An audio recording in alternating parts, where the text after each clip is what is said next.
जो मैंने main points लिख दिए थे उससे वो आपका पॉइंट फिनिश हो जाएगा वहीं पे। अब सेकंड पॉइंट है विटानगमेट और काउंसिल ऑफ वाइस मैन, ठीक है, बुद्धिमान व्यक्तियों की परिषद। देखो एंग्लो शिक्षण काल में विटानगमेट नामक एक संस्था थी जिसे बुद्धिमान व्यक्तियों की परिषद भी कहा जाता था। इस परिषद का संक्षिप्त नाम विटान से भी जाना जाता है। तो यहाँ कह रहे हैं कि एंग्लो शिक्षण पीरियड में ना एक काउंसिल ऑफ वाइस मैन थी, बुद्धिमान व्यक्तियों की परिषद या विटानगमेट कह लो उसको, जिसको हम विटान के नाम से भी जानते हैं।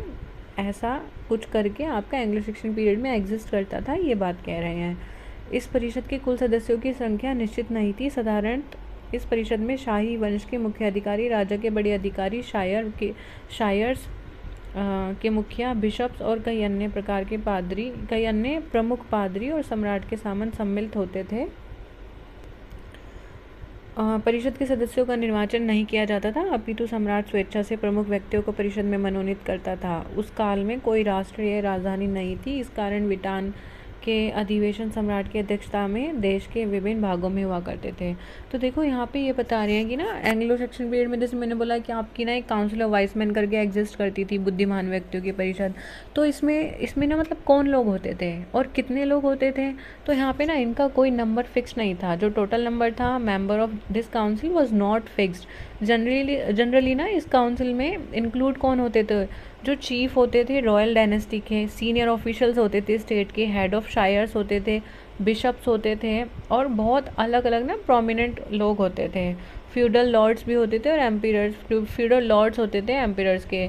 मेंबर जो थे इस काउंसिल के ना वो इलेक्ट नहीं होते थे। इलेक्ट मतलब समझते हैं ना, उनका मतलब कोई वो चुन के नहीं आते थे, उनको लोगों द्वारा नहीं चुना जाता था, ठीक है। बट जो एम्पियर है ना, जो वहाँ पर जो सम्राट है वो अपनी मर्जी से चुनता था। उसको मन करे ना, सम्राट का जिसका मन करे वो उसको उस काउंसिल में बिठा सकता था। अगर उसे लगता है कि आप बुद्धिमान व्यक्ति हैं तो वो आपको चुन लेगा और आपको उसमें बिठा देगा, ठीक है। तो ऐसा था ना, इसमें नंबर्स कुछ फिक्स्ड थे, ना इसमें ये ना मतलब नंबर फिक्स नहीं थे इसमें, ठीक है। और एक चीज़ यहाँ ध्यान रखना कि जो चीफ हैं रॉयल डायनेस्टी के सीनियर ऑफिशियल्स थे, ये जो कुछ नाम है ना, बस इन्हीं में से जो राजा है वो अपनी मर्जी से चुनकर उनको उस काउंसिल में बिठाता था। उस काल में कोई राष्ट्रीय राजधानी नहीं थी और इसी कारण विटान के अधिवेशन सम्राट की अध्यक्षता में देश के विभिन्न भागों में हुआ करते थे। तो यहाँ पर ये कह रहे हैं कि यहाँ पे कह रहे हैं ना कि उस टाइम पे ना कोई भी कैपिटल नहीं हुआ करती थी, कोई भी नेशनल कैपिटल नहीं हुआ करती थी इस टाइम तक, ठीक है। तो जो विटान के जो सेशन थे ना, ये ना अलग अलग प्लेस पे होते थे, अलग अलग हिसाब से होते थे, अलग अलग प्लेस पर हेल्ड कराए जाते थे राजा की उसमें चेयरमैनशिप में। तो यहाँ पे कह रहे हैं, जैसे अभी जस्ट यहाँ पे एक इन्फॉर्मेशन जैसे दे रही हूँ, जैसे G20 है, G20 के जो हेडक्वार्टर है वो कोई फिक्स नहीं है। मतलब हम ये नहीं कह सकते अगर कोई आपको पूछे कि G20 का हेडक्वार्टर कहाँ है तो आप बोलोगे नहीं, ये एक रोटेशनल पोस्ट है, ठीक है। सो बाकी आप खुद G20 के बारे में सबमिट कर लेना, सर्च कर लेना, आपको मिल जाएगा। देखो थर्ड पॉइंट है सम्राट और विटान, द किंग एंड विटान। अब ये भी इम्पॉर्टेंट ही पॉइंट है। तो इसमें लिखा है कि सम्राट और विटान में घनिष्ठ संबंध थे, बहुत गहरे संबंध थे, अच्छे रिलेशन थे इसका मतलब। और एंग्लो सेक्शन काल में राजा का पद पैतृक नहीं था। एंग्लो सेक्शन पीरियड में ना जो राजा की जो पोस्ट होती थी वो हेरिडिटरी नहीं होती थी। तो मुझे लगता है कि हेरिडिटरी वर्ड का मतलब तो सभी जानते होंगे, पैतृक का भी, कि जो उसके बेस पे नहीं चला आता, मतलब एक ही फैमिली के उस पर चला आता है ना हेरिडिटरी की, मतलब हमारा तो पूरा वो वंश चला आ रहा है, मतलब वो संभालेगा, बाप के बाद बेटा, बेटे के बाद उसका बेटा, है ना। तो ये इस तरीके से, तो एंग्लो सेक्शन में ना जो पद था राजा का वो हेरिडिटरी नहीं था, ये ध्यान रखना। राजा का चयन विटान द्वारा ही किया जाता था और विटान साधारणतः एक ही वंश के राजा का चुनाव करती थी। जो राजा का जो चुनाव होता था वो आपका विटान करता था, ठीक है। और विटान किसको चुनता था, विटान यूजुअली ना एक ही वंश के राजा को चुनता था, जो भी चला आ रहा है उसी सेम डायनेस्टी से उसे चुनता था। परंतु विटान के लिए ऐसा करना अनिवार्य नहीं था, क्योंकि विटान शाही वंश के बड़े पुत्र की अपेक्षा शाही वंश के किसी अन्य व्यक्ति को राजा के पद के लिए निर्वाचित कर सकती थी। राजा का चुनाव शाही वंश के सदस्यों की अपेक्षा बाहर से भी किया जा सकता था। विटान की शक्तियाँ स्पष्ट रूप से निश्चित नहीं थी, तथापि व्यवहार में राजा और चर्च के विषयों के संदर्भ में विटान का परामर्श अवश्य लिया जाता था। विटान की सहमति से ही राजा द्वारा कानूनों का निर्माण किया जाता था, और राजा द्वारा ही संधियाँ या समझौते भी विटान की स्वीकृति से ही लागू होते थे। देखो, अब इस पॉइंट में यही कह रहे हैं कि हमने सबसे पहले यही बात पढ़ी है कि जो किंग और जो विटान है उनके बीच में एक अच्छी खासी बॉन्ड थी, रिलेशन थी, अच्छा खासा, ठीक है, क्लोज रिलेशनशिप थी। और जो किंग की जो पोस्ट थी एंग्लो सेक्शन पीरियड में वो हेरिडिटरी नहीं थी। जो किंग जो सिलेक्ट होता था, ठीक है, उसे कौन सिलेक्ट करता था? उसे विटान सिलेक्ट करते थे। और विटान यूजुअली किसे सिलेक्ट करते थे? एक ही डायनेस्टी के, एक ही वंश का जो चला आ रहा था ना, उसी के उस वंश से वो राजा को चुनते थे, ठीक है। लेकिन ये चीज़ ध्यान रखना कि मैंडेटरी नहीं था, ये कोई कंपल्शन नहीं था विटान के ऊपर कि मतलब कि उसे कैसे मतलब एक ही वंश से चुनना है, क्योंकि अभी हमने पढ़ा तो, ठीक है। फिर है यहाँ पे कह रहे हैं कि जो किंग है किंग को ना मतलब बाहर से चुनने की बजाय ना रॉयल डायनेस्टी के या अपने ही मेंबर्स में से चुन लिया जाता था। लेकिन जो पावर है ना विटान की, यहाँ पे ना क्लियरली डिफाइंड नहीं है। और इन प्रैक्टिस में अगर जैसे बिल्कुल जैसे होता है ना, इन प्रैक्टिस जो विटान की जो एडवाइस है वो बहुत कारगर होती थी चर्च के और राजा के बीच के जो विषय थे, ठीक है, उनको सॉल्व करने के लिए। किसकी एडवाइस? विटान की। जो लॉज बनाए जाते थे ना किंग के, जो लॉज बनाए जाते थे किंग द्वारा, वो किसके थ्रू बनाए जाते थे? कंसेंट लिया जाता था लोगों से, ठीक है, ट्रीटीज़ और एग्रीमेंट्स होती थी, ठीक है, और उनको इम्प्लीमेंट भी किया जाता था लोगों के अप्रूवल से। यहाँ पे ये कह रहे हैं, तो ये पॉइंट यहीं पे एंड हो जाता है। अब ना फोर्थ पॉइंट है और लास्ट पॉइंट है, यहाँ पे कह रहे हैं कि स्थानीय सरकार, लोकल गवर्नमेंट में यहाँ पे कह रहे हैं कि जो सम्राट की जो संस्था है, सम्राट की संस्था के अतिरिक्त एंग्लो सेक्शन काल में स्थानीय स्वशासन की कुछ संस्थाएं भी विकसित हुई, जो वर्तमान समय में भी स्थानीय स्वशासन की व्यवस्था में विद्यमान है।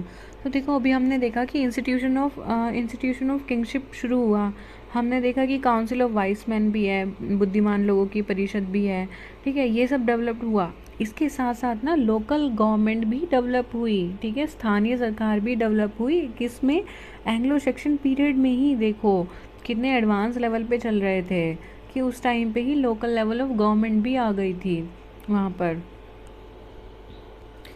फिर यहाँ पे कह रहे हैं कि जो एंग्लो सेक्शन काल में ना लगभग संपूर्ण जनसंख्या छोटे छोटे गाँव में रहा करती थी और लोग भूमि से अपनी जीविका उपार्जित किया करते थे। प्रत्येक गांव के इर्द गिर्द चारगाह, वन और कृषि योग्य कुछ भूमि हुआ करती थी। इस पूर्ण ग्रामीण क्षेत्र को टाउनशिप की संज्ञा दी जाती थी। तो यहाँ पे कह रहे हैं कि जो एंग्लो सेक्शन काल है उसमें जो मेजर जो चंक था पॉपुलेशन का, या सारी ही पॉपुलेशन छोटे छोटे गाँव में रहती थी, कस्बों में रहती थी।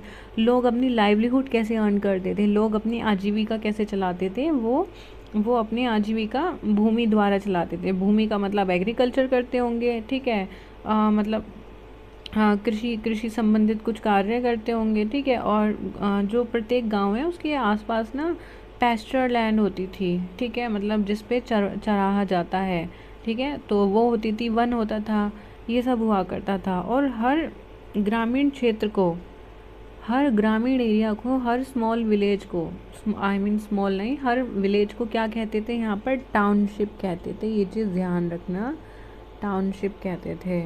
यह टाउनशिप उस समय ब्रिटिश सामाजिक, आर्थिक और राजनीतिक जीवन को न्यूनतम इकाई थी। प्रत्येक टाउनशिप की अपनी स्थानीय सरकार थी जिसमें निर्वाचित अधिकारी भी होते थे। टाउनशिप से ऊपर स्थानीय सरकार की एक अन्य संस्था भी थी जिसे हंड्रेड कहा जाता है। देखो यहाँ पे कह रहे हैं कि जो ये टाउनशिप है, जो हम ये टाउनशिप वाला जो हम वर्ड पढ़ रहे हैं, ये ना उस समय ब्रिटिश सरकार की, ये यहाँ पे फिर ये कह रहे हैं इसकी टाउनशिप कहते थे हम उसको। फिर कह रहे हैं जो टाउनशिप जो थी ना वो सबसे लोवेस्ट लेवल ऑफ यूनिट थी, जो सबसे पहला स्टेप है। अगर हम नीचे से ऊपर चढ़ेंगे तो सबसे पहले टाउनशिप हुआ करती थी, ठीक है, सबसे मिनिमम यूनिट थी, वो लीस्ट यूनिट थी एग्जैक्टली। तो और ना यहाँ पर ये कह रहे हैं कि जो 100 थी, सॉरी सॉरी 100 नहीं, टाउनशिप, ये जो टाउनशिप है ना इसकी अपनी स्थानीय सरकार थी। टाउनशिप की अपनी लोकल गवर्नमेंट होती थी, ठीक है, जैसे अभी ऊपर वाले पॉइंट में था ही। और इसमें जो जो टाउनशिप में देखो यहाँ पे कितनी अच्छी बात है, जो टाउनशिप में जो लोग होते थे, जो मेंबर्स इसमें थे, जो टाउनशिप की जो लोकल गवर्नमेंट थी, ये कैसे आती थी, ये इलेक्टेड होती थी, ठीक है। और इलेक्टेड होती थी इन द सेंस कि जो इसके जो हेड थे वो टाउनशिप के जो लोकल गवर्नमेंट जो थी, इसके जो हेड होते थे वो इलेक्टेड ऑफिशियल्स होते थे। और इसके ऊपर टाउनशिप से जब थोड़ा सा ऊपर हम देखेंगे ना, जस्ट सेकंड नंबर पे कौन है, टाउनशिप से ऊपर कह रहे हैं कि 100 नाम की एक इंस्टीट्यूशन थी लोकल गवर्नमेंट की, ठीक है। टाउनशिप के ऊपर क्या आ गया, उसके ऊपर आ गया आपका 100, ठीक है। ये भी एक इंस्टीट्यूशन था लोकल गवर्नमेंट का, की बात कर रहे हैं ये 100 की। अगर आप इसको जैसे इंडिया का सिस्टम से थोड़ा बहुत रिलेट कर पा रहे होगे, हमारा मतलब उसमें अगर हम उसमें देखेंगे अपने इंडियन सिस्टम को, वर्किंग ऑफ गवर्नमेंट के सिस्टम को देखेंगे, तो पहले आपकी नॉर्मल ये यूनियन गवर्नमेंट हो गई, फिर स्टेट गवर्नमेंट हो गई, उसके बाद फिर आपकी म्यूनिसिपैलिटीज़ और पंचायत हो गई, ठीक है, पंचायत फिर म्यूनिसिपैलिटीज़ फिर स्टेट गवर्नमेंट और फिर आपके आ गया यूनियन गवर्नमेंट। तो ऐसे ही इसमें दिखा रहे हैं कि पहले टाउनशिप है, टाउनशिप के ऊपर 100 है, ऐसे यहाँ पे बात कर रहे हैं। ये कह रहे हैं जो प्रत्येक 100 है, कई टाउनशिप का समूह थे। टाउनशिप और 100 के अतिरिक्त स्थानीय शासन के अन्य संस्था शायर थे, ठीक है। शायर वो वाला शायर मत लेना, ये शायर एक नाम है यहाँ पे इंस्टीट्यूशन का। शायर नामक संस्था 100 से उच्च स्तर पर थी और उसके कई 100 सम्मिलित थे। आरंभ में शायर के मुखिया को एल्डरमैन कहा जाता था, उसकी नियुक्ति सम्राट द्वारा होती थी और वह शायर के न्यायालय की अध्यक्षता करता था। देखो अभी हमने पढ़ा था टाउनशिप के बाद हमने पढ़ा 100, तो सबसे पहले टाउनशिप के बाद 100। तो जो 100 है ना वो जो आपका जितने भी मतलब जो 100 थे आपके, वो काफ़ी आपके 100 में ना काफ़ी सारे टाउनशिप के ग्रुप्स होते थे, जैसे क्योंकि हमने देखा टाउनशिप सबसे नीचे था तो और 100 उसके ऊपर था, तो इट मीन्स क्या था, 100 के जो आपका 100 है ना, मैं लाइक ऐसा लिख रही हूँ, लिखना नहीं चाहिए, 100 के नीचे आपके टाउनशिप के ना कुछ ग्रुप्स आ गए, ये समझ लो।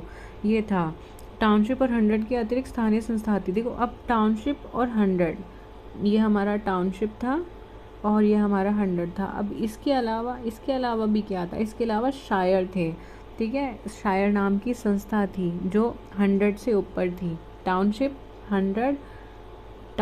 100 और फिर आपका शायर था, ठीक है। और ये ऑब्वियसली 100 से ऊपर था। और अब इसमें क्या था, जब 100 में बहुत सारे टाउनशिप्स आ रहे हैं, ठीक है, तो काफ़ी सारे 100 किसके अंडर आएंगे, शायर के अंडर आएंगे। तो शायर के अंडर क्या था, आपका 100 थे।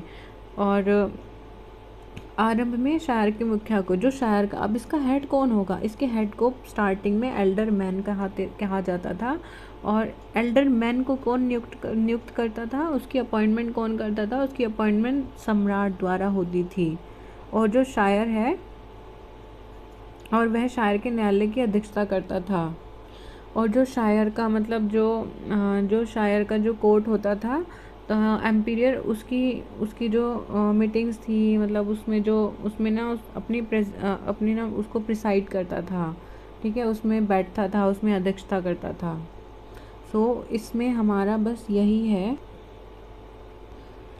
इसमें बस यही है। और